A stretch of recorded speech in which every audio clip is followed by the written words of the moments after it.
sometimes you have to start with personal credit. And even though, like, I always talk about business credit, but sometimes everybody don't qualify for business or use funding. It's still the bank's money. And sometimes I like personal funding because the interest rate sometimes is lower and the 0% interest is longer.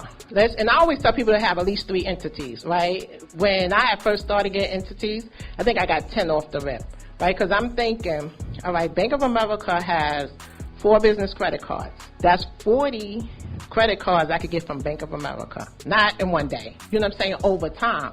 Imagine each one is $25,000 limit.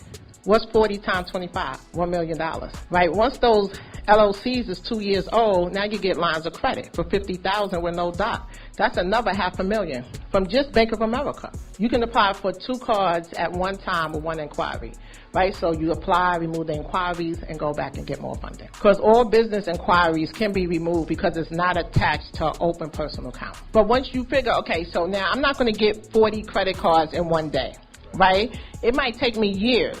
So right now I think I only have with Bank of America maybe 10, right? But once that interest period is over, I'm not using those cards anymore, right? So it's a long play. Each business that you actually build in business credit, not applying for business credit cards, right? You will have to have a website if you build in business credit. But if you're just going to get a credit card from a bank in your business name, you don't need a website. Now, if you're getting into lines of credit, some banks will require it. But my thing is to spend a little money to get a little money. So even if it costs me $500 to set up my business correctly and I can get $200,000 in funding, I'm going to do it. Building business credit is just the process of getting a business credit score, right? So you set up your business and then you apply for accounts with different vendors, and once they start reporting to the business credit bureaus, you get a business credit score.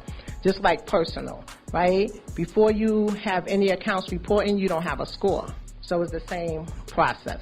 So funding is just a process of getting access to funding in your business name.